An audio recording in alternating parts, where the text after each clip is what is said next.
찬송 부르겠습니다. 258장입니다. 찬송가 258장 부르겠습니다.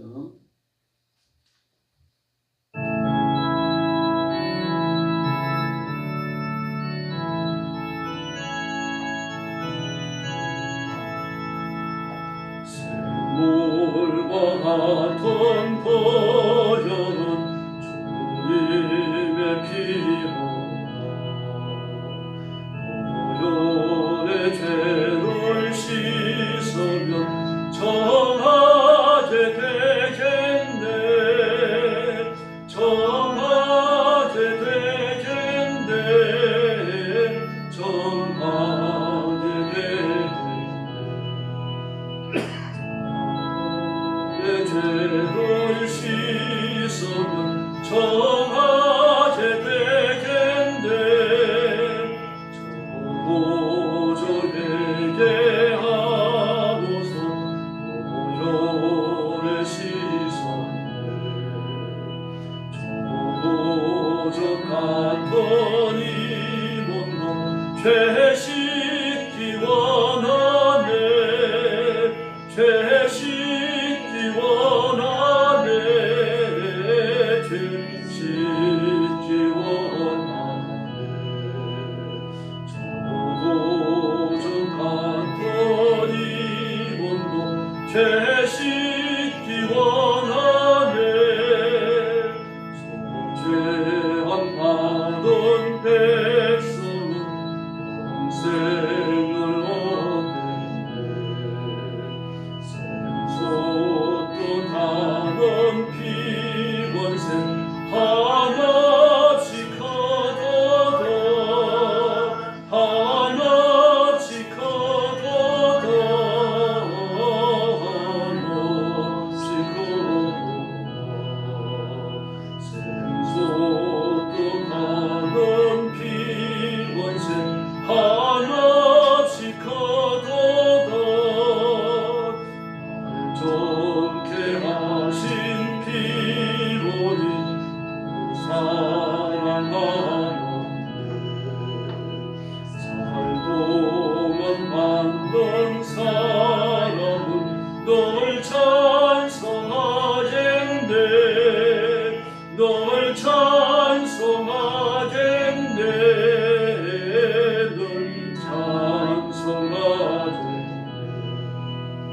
살동안 만든 사람은 널 찬송하겠네. 이후에 천국을 나가 더 좋은 노래로 날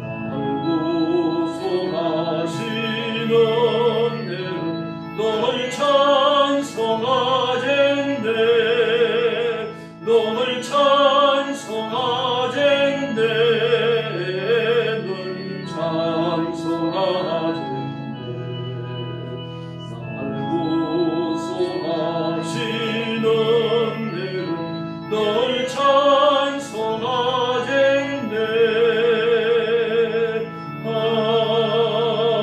아멘.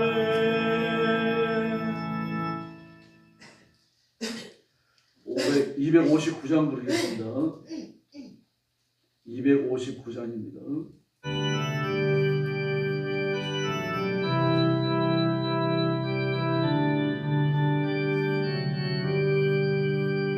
예수 십자가에 흘린 피로써 고대는 씻기려 있는 것. 어려운 죄에게 하는 능력을 고대는 참지 않은 것. 예수의 보혈로 그대는 씻기려 있는 것.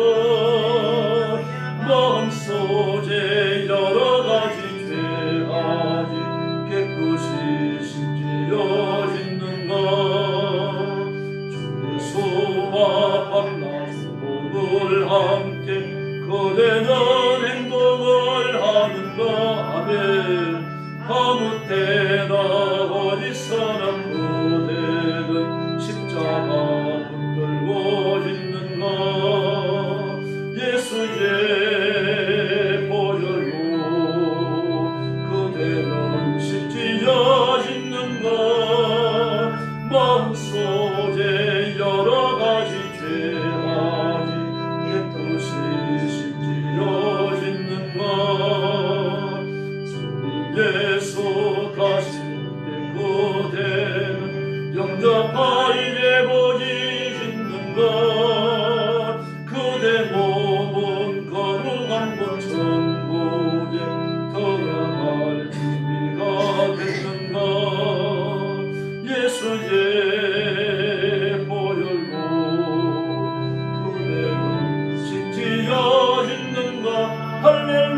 할렐루야 마음속에 여러 가지 죄아지 깨끗이 심지어 짓는 것 모든 죄의 덩어진 예복을 주 앞에 지금 다 벗어서 생물같이 솟아나는 보혈로 눈보다 더 이제 씻으라 아멘 예수의 보혈로 그대는 심지어 있는가 할렐루야 마음속에 여러 가지 죄아지 깨끗이 심지어 있는가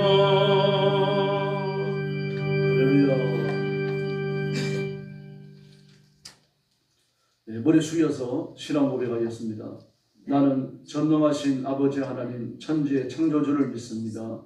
나는 그의 유일하신 아들 우리 주 예수 그리스도를 믿습니다.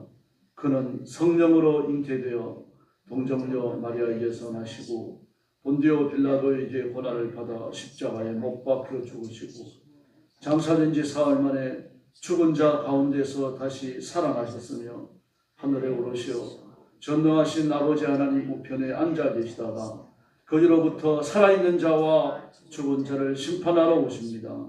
나는 성령을 믿으며 거룩한 공교회와 성도의 교제와 죄를 용서받는 것과 몸의 부활과 영생을 믿습니다. 아멘. 우리 아버지 감사합니다. 거룩한 주일 아침에 저희들을 부르셔서 하나님 앞에 엎드려 경배와 찬양을 바치며 하나님께 영광 돌리게 하시니 감사합니다. 이 시간도 주의 성령께서 권능으로 임하여 저와 사랑하는 성도들과 영상으로 예배에 참여하는 성도들, 잠자리에 든 성도들까지 다 복을 내려 주시옵소서. 깨워 일으켜 주셔서 하나님 앞에 예배하며 기도하기에 온 힘을 다 쏟아붓도록 주께서 복을 내려 주시옵소서. 자비하신 주님, 오늘도 주일의 안식을 기다리며 하나님의 위로와 은총을 바라보는 사랑하는 선교사님들, 신실한 주의 종들과 성도들을 기억하시고 선교의 현장에 기적을 베풀어 주시기를 원합니다. 주일의 은혜가 넘치게 하시고 예배드리며 선교하는 현장마다 하나님의 기적을 허락하여 주시옵소서. 오늘 아침도 저희들이 말씀을 나눕니다. 성령께서 뜨겁게 역사해 주시기를 원하오며 예수님의 이름으로 간절히 기도 올려옵나이다. 아멘. 네, 하나님 말씀 봉독하겠습니다. 에스겔 31장입니다. 1절 말씀부터 제가 먼저 봉독하겠습니다. 11째 해 셋째 달 초하루에 여호와의 말씀이 내게 임하여 이르시되 인자야 너는 애굽의 바로 왕과 그 무리에게 이르기를 내 큰 위엄을 누구에게 비하랴. 볼지어다 아수르 사람은 가지가 아름답고 그늘은 숲의 그늘 같으며 키가 크고 꼭대기가 구름에 단 레바논 백향목이었느니라. 물들이 그것을 기르며 깊은 물이 그것을 자라게 하며 강들이 그 심어진 곳을 둘러 흐르며 뚝의 물이 들의 모든 나무에까지 미치네. 그 나무가 물이 많으므로 키가 들의 모든 나무보다 크며 붉은 가지가 번성하여 가는 길이가 길게 뻗어나가고 공중의 모든 새가 큰 가지에 깃들이며 들의 모든 짐승이 그 가는 가지 밑에 새끼를 낳으며 모든 큰 나무가 그 그늘 아래 거주하였느니라. 그 뿌리가 큰 물가에 있으므로 그 나무가 크고 가지가 길어 모양이 아름다우며 하나님의 동산의 백향목이 능히 그를 가리지 못하며 잣나무가 그 붉은 가지만 못하며 단풍나무가 그 가는 가지만 못하며 하나님의 동산은 어떤 나무도 그 아름다운 모양과 같이 못하였도다. 내가 그 가지를 망치하여 모양이 아름답게 하였더니 하나님의 동산 에덴에 있는 모든 나무가 다시 시게 하였느니라. 그러므로 주 여호와께서 이같이 말씀하셨느니라. 그의 키가 크고 꼭대기가 구름에 닿아서 높이 수상났으므로 마음이 교만하였은즉 내가 여러 나라에 능한 자의 손에 넘겨줄지라. 그가 의로 대우할 것은 내가 그의 악으로 말미암아 쫓아내었음이니라. 여러 나라에 포악한 다른 민족이 그를 찍어 버렸으므로 그 가는 가지가 상류가 모든 골짜기에 떨어졌고 그 붉은 가지가 그 땅 모든 물가에 꺾였으며 제 세상 모든 백성이 그를 버리고 그 그늘 아래에서 떠나며 공중의 모든 새가 그 넘어진 나무에 거주하며 들의 모든 짐승 가지에 있으리니 이는 물가에 있는 모든 나무는 키가 크다고 교만하지 못하게 하며 그 꼭대기가 구름에 닿지 못하게 하며 또 물을 마시는 모든 나무가 스스로 높아 서지 못하게 하니 그들을 다 죽음에 넘겨주어 사람들 가운데서 구덩이로 내려가는 자와 함께 지하로 내려가게 하였습니다. 주 여호와께서 이같이 말씀하셨느니라. 그가 스올에 내려가던 날에 내가 그를 위하여 슬프게 울게 하며 깊은 바다를 덮으며 모든 강을 쉬게 하며 큰 물을 그치게 하고 레바논이 그를 위하여 슬프게 울게 하며 들의 모든 나무를 그로 말미암아 쇠잔하게 하였느니라.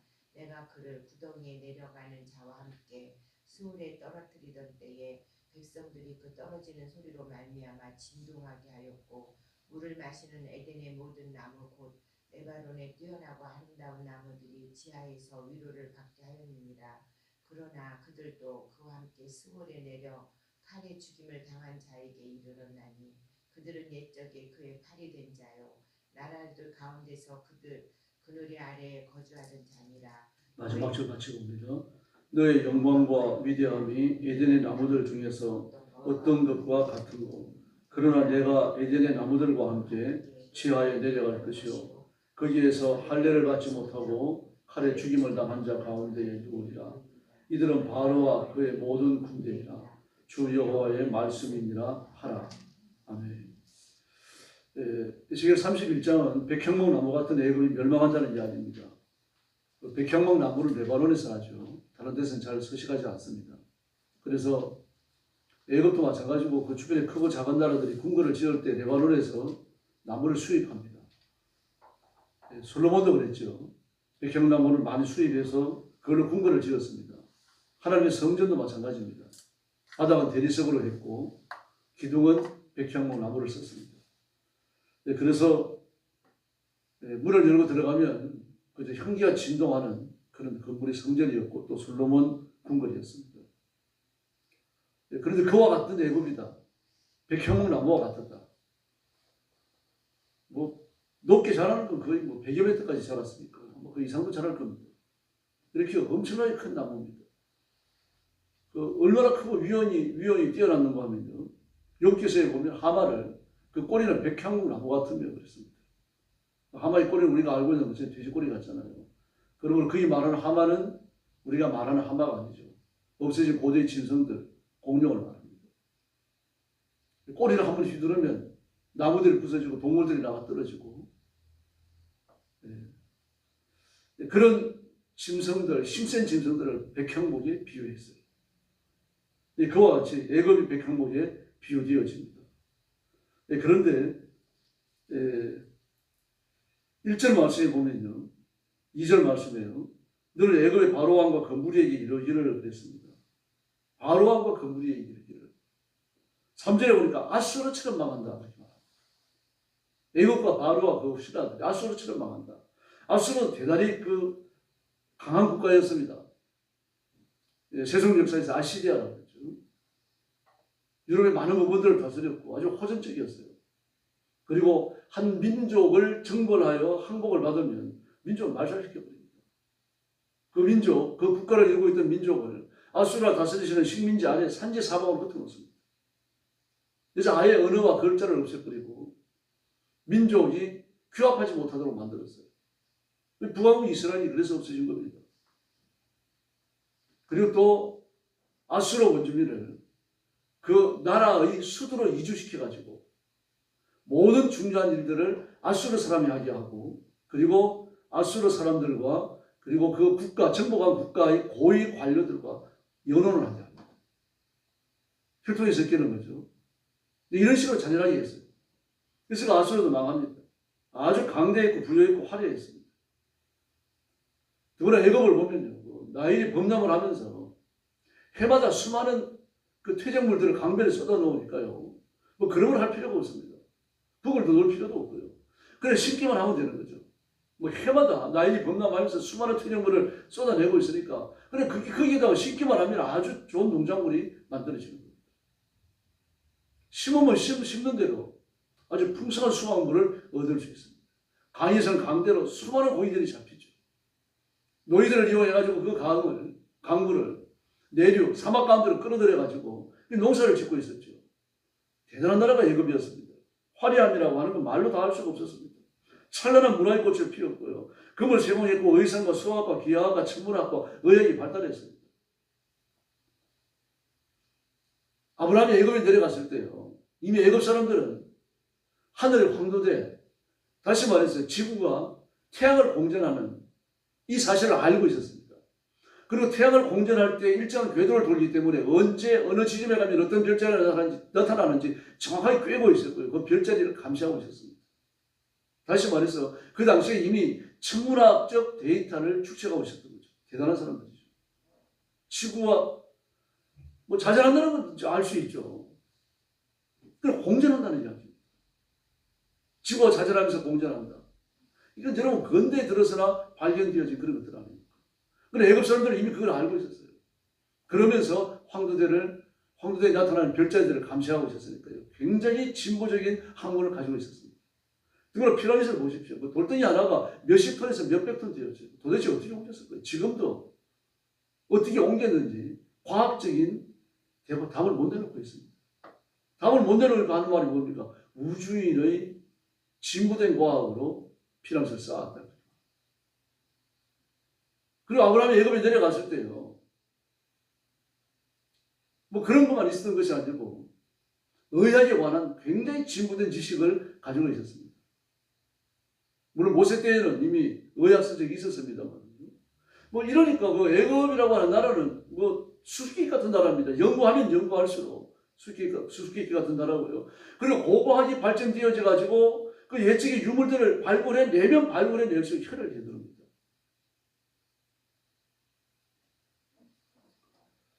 그런데 망합니다. 오늘 본문에 나오는 아수르가 망하는 것처럼 완전히 망합니다. 아수르가 왜 망합니까? 이 10절에 보니까요. 주 여호와께서 이같이 말씀하셨는데 그 키가 크고 꼭대기가 구름에 닿아서 막 그 높이 솟아났으므로 마음이 교만하여서 이제 그렇게 말합니다. 아수르가 이것 때문에 망하는데 이것도 이렇게 망한다는 이야기입니다.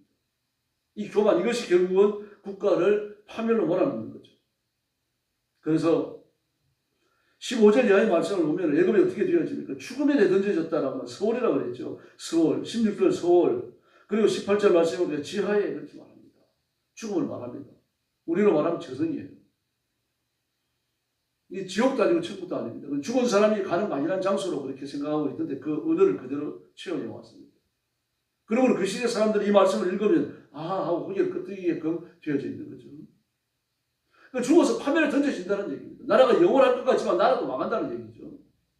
이 과거의 역사를 보면 나라가 강성했다가 망하는 나라가 한둘이 아니잖아요. 느부갓네살의 바벨론이 그랬죠. 고레스 왕의 페르시아도 마찬가지죠. 알렉산더 헬라도 망했죠. 로마도 그렇게 망합니다. 크고 작은 국가들이 일어섰다가 망합니다. 절대 망하지 않을 것 같은 세계적인 국가들이 그렇게 망해버리고 맙니다. 그런데 교만했기 때문입니다. 그래서 아수르, 애굽은 사막화 되어지고요. 사람이 더 이상 살 수 없는 아주 척박한 땅으로 바뀌고 맙니다. 어제도 말씀드렸습니다만 애굽의 국토 전체 약 1억 명 가까이 되어지는 백성들 중에 95%가요. 나일 유역에 몰려 살고 있어요. 딴 데 살 수가 없습니다. 사막이어서. 천의 자원이 넘쳤던 그런 애굽이 이렇게 변해버리고 말았습니다. 그리고 그는 쾌락을 숭배했습니다. 예술이 발달하고 문화와 문명이 발달하니까 그 다음에는 쾌락이 따라올 수밖에 없죠. 가난한 나라에서는 쾌락이라는 것도 별 것도 없습니다. 그래서 나라가 부해지고 사람이 잘 살게 되어지고 국가가 부강해지고 나면 온갖 쾌락들이 다 나타납니다. 우리나라에 수입되어져 가지고 한때는 막 대단했잖아요. 무슨 방, PC방, 키스방, 노래방, DVD 방, 온갖 방들이 다 있습니다. 방이라고 하면 음침한 거죠. 그때 드러내놓을 수 없는 것, 햇볕 가운데 나올 수 없는 것. 이 전부 다 일본에 수입된 거잖아요. 일본이 언제 그런 문화가 생깁니까? 잘 살죠. 우리도 마찬가지입니다. 살만 하니까 온갖 쾌락에 빠지는 거죠. 탐닉에 빠지는 겁니다. 중독에 빠집니다. 온갖 것이 다 중독되어져. 이 중독은 결국 파멸에 이르게 만들죠. 스포츠도 마찬가지입니다. 자기 건강을 돌보는 것도 마찬가지입니다. 전부 다 건강 연혈증이라고 그러잖아요. 일종의 증후군이죠. 중독이에요. 피트니스 센터 가서 운동 안 하고 나면 하루를 보낸 것 같지 않은 거죠. 그 새벽에 가든지 밤에 가든지 말입니다. 뭘 하든지 간에 꼭 가야 돼요. 성경을 지독하게 안 읽으면서도 그 중독된 것들은 꼭 합니다. 드라마도 중독되죠. 이렇게 그 교만해진 사람들은요, 살만해지고 부여지고 힘이 생기니까 그렇게 중독에 빠지는 겁니다. 그래서 하나님을 섬기는 데 있어갖고 자기가 소유한 모든 것을 전부 다 수단으로 얘기해요.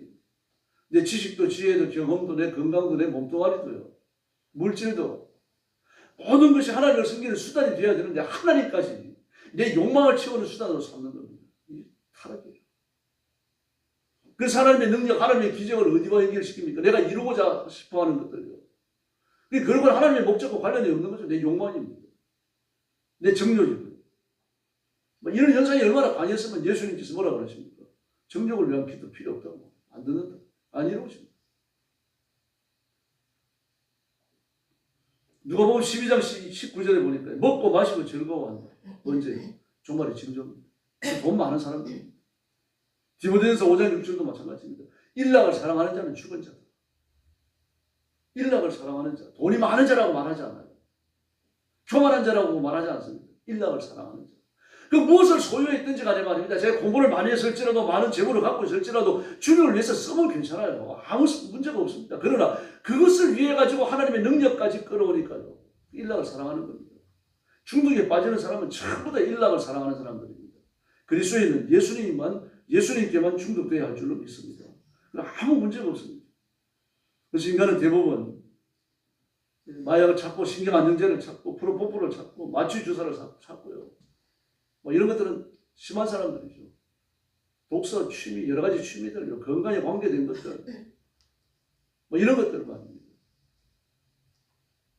전부 다 산업 파멸로 몰아간다고 하는 사실을 기억하셔야 됩니다. 그 어떤 것도 예수님보다 앞서는 것은 없어야 됩니다.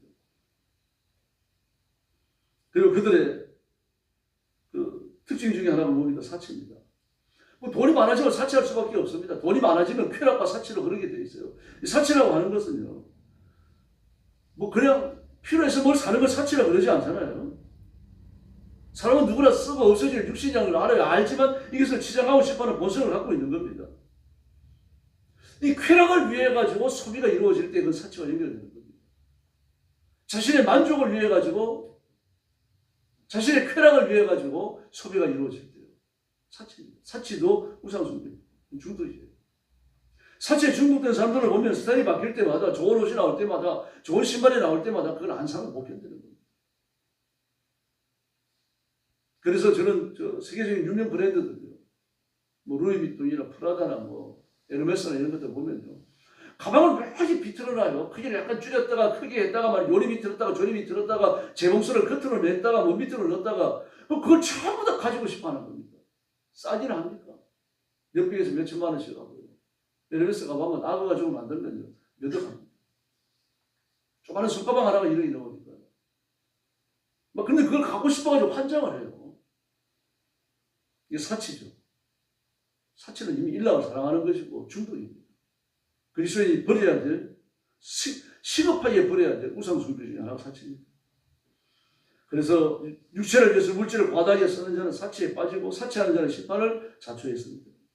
이사야 47장 8절을 보니까요, 사치하고 평안히 지내며 마음의 열기를 나뿐이라 나 외에는 다른 이가 없다. 이렇게 말하는 너는 하나님 멸하시겠다고 말합니다. 그렇게 말하는 너는 들을지어다. 멸하시겠다. 계시록 18장 8절과 9절을 보니까요, 하루 동안에 그 재앙들이 이르리니 그 사망과 애통하고 흉년이라 사치하던 다니엘 왕들이 그가 불타는 연기를 보고 기절한답니다. 그렇게 빨리 권능이 사라지고 능력이 사라지고 사치가 사라지고 말입니다. 그가 마음을 소원했던 건 모든 일락들의 요소가 불타서 없어지는 걸 보면 기절합니다. 지금 현대인들의 사치도 도를 넘고 있습니다. 세계 최고로 비싼 스위스키가 우리나라에 가장 많이 소비됩니다. 이런 문화현상을 아는 사람들은 놀라죠. 한국이 저렇게 잘 사는구나. 2022년도에 비해서 작년 한 해 동안요, 억대에서 100억대까지요. 100억이 넘는 차가 있습니다. 이 차가 얼마가 더 늘었는가 하면 소비가 37%가 늘었습니다. 2022년도에 비해 가지고 2023년도. 지금 계속 우리 의견 내리막길이에요. 올해는 아마 더 많은 소비가 이루어졌을 것이라고 봅니다. 그 무슨 차가 100억이 넘느냐? 100억이 넘는 차가 있습니다. 그 옛날에 뭐 1930년도, 40년도에 한정판으로 만들어가지고 스포츠카로 쓰던 차들이에요. 그 차들이 잘 보관돼가지고 경매를 통해서 팔리는 차들이 있습니다. 그 차 타고 다니겠습니까? 못 타고 다니죠. 잘 모셔두는. 이건희 같은 사람은 그런 차가 한두 대가 아니었죠. 100억이 넘는 차가 몇 대 있었어요. 이건희 씨. 네, 그렇습니다. 네, 그래서 우리가 예수님께 집중해야 됩니다. 다른 길이 없습니다. 이 땅에 어떤 것으로 자기를 채워하더라도요, 그게는 소원이 없어요. 지금 우리는 가난하니까 물질 좀 많이 가져왔으면 좋겠다. 돈 좀 많았으면 좋겠다. 아파트 좀 넓은 아파트 살아왔으면 좋겠다. 그런 생각하죠. 그것으로 만족할까요? 절대로 만족 못합니다. 예수님은 우리 일생에 만족함을 주시는 줄로 믿습니다. 예수님을 붙들고 하나님 편에 거하고 성령님의 인도함을 받아야 됩니다. 이 땅에 있는 것들은 다 없어집니다. 불타서 없어져요. 이건희 씨, 뭔들 하나 제대로 써오고 왔습니까? 그분의 그 말년의 생활을 보면 아주 지저분해요. 그걸 내지 않아서 그렇습니다. 온 주고 사가지고 온갖 여자들 다 불러드리고요. 제가 창피한 걸 아니까 한남동에다 자기 사는 집을 따로 만들었어요. 아무도 못 오겠어요. 아들도 함부로 못 갔습니다. 그렇게 시골에 살다가 죽었어요. 말년에. 그리고 그 유산을 아들이 물려받아서 이재용 씨가요. 근데 물려받고 울었잖아요. 그거는 TV에도 나왔죠? 왜 그렇습니까? 세금 많이 내가지고 재산이 깎이니까. 그러나 아버지 재산을 물려받아가지고 자기 재산이 얼마나 많아지는지 이걸 생각하지 않는 겁니다. 정려서 내는 겁니다. 돈으로 내는 게 아까우니까 아버지가 갖고 있던 그 비싼 차들, 그림들 이거 처분해 갖고 내고요. 돈은 손대기 싫어가지고요. 이게 인간입니다. 그 사람을 구원합니까? 인간의 욕심이라고 하는 거, 정욕이라고 하는 거 한도 없는 겁니다. 오늘 새벽에 정말 잘 나오셨습니다. 우리가 새벽전까지 아끼고 나오는 건 예수님을 사랑하기 때문 아닙니까? 그래서 하나님 앞에 엎드려 기도하고 하나님의 위로를 기다리고 하나님의 자비의 세계부터 깊이 들어가십시다. 그래서 그 은혜를 풍족히 누리는 귀한 성도들이 되기를 예수님의 이름으로 축원합니다. 기도하겠습니다. 자비로우신 아버지 하나님 감사합니다. 오늘 우리를 불러서 주 앞에 엎드리게 하시고 하나님께 영광 돌리도록 자비를 베풀어 주시니 감사합니다. 물질을 아무리 가져도 세상에서 높은 자리를 차지하더라도 또 지위를 얻더라도 그게 우리를 구원하지 못한다는 사실을 깨닫고 예수님께만 집중하며 살아가도록 인도하여 주옵시기를 원합니다. 세상이 그 어떤 것으로도 내 쾌락을 위해 사용하지 않도록 도와주시고 오직 내가 소유하는 모든 것 앞으로 소유하고자 하는 것까지 예수님만 위해서 사용할 수 있도록 인도하여 주옵시기를 간절히 원합니다. 온 마음을 다하여 예수님을 사랑하게 하시고 온 힘을 다하여 예수님 사랑하게 하시고 그리고 하나님 한 분 의지하며 살아가도록 인도하여 주옵소서. 자비하신 아버지, 내 인생의 정력을 쏟는 것, 내 인생의 모든 힘을 쏟아붓는 것 오직 신앙과 예수님만이 되게 하여 주옵시기를 원합니다. 오늘 아침도 기도하러 와서 기도의 능력을 부어주시고 주일날 온 성도들을 교회로 불러 모으시고 하나님의 위로가 넘치는 날이 되도록 역사해 주시옵소서. 예수님의 이름으로 간절히 기도 올리옵나이다. 아멘. 주기도 드리겠습니다. 하늘에 계신 우리 아버지, 아버지의 이름을 거룩하게 하시며 아버지의 나라가 오게 하시며 아버지의 뜻이 하늘에서와 같이 땅에서도 이루어지게 하소서. 오늘 우리에게 일용할 양식을 주시고 우리가 우리에게 잘못한 사람을 용서하여 준 것 같이 우리 죄를 용서하여 주시고 우리를 시험에 빠지지 않게 하시고 악에서 구하소서. 나라와 권능과 영광이 영원히 아버지의 것입니다. 아멘. 합심 기도하겠습니다. 자비하신 아버지 하나님 은혜를 감사합니다. 오늘 아침도 주의 인도하심을 받고 주 앞에 와서 드립니다. 우리 주의 사랑하는 성도들 기억하시고 주의 손으로 붙드시고 만지시고 하늘 문을 여시고